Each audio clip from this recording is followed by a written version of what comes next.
আমরা 54 বছর দেখেছি বিভিন্ন দল বিভিন্ন ভাবে আমাদের কাছে বিভিন্ন ওয়াদা দিয়ে সুন্দর সুন্দর চটকদার স্লোগান দিয়ে পরিবর্তনের কথা বলে এই দেশের মাঝপথে এসেছে।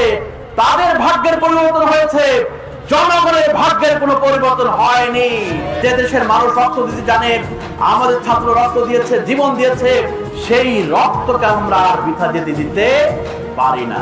আজকে তাই আপনাদের উদ্দেশ্যে যেটা বলতে চাই, আমরা অনেক দেখেছি, অনেক সহ্য করেছি, অনেক রক্ত দিয়েছি, অনেক ত্যাগ তিতিক্ষা কোরবানির আমরা পেশ করেছি। এর বিনিময়ে এখন আমাদের নতুন করে শপথ নিতে হবে, আমরা এখন থেকে আর কোনো অন্যায় প্রতিশ্রুতির কাছে মাথা নত করব না। আমরা আর দুর্নীতি হতে দিব না। আমরা কোনো চালাবাজের কাছে বশ্যতা স্বীকার করব না।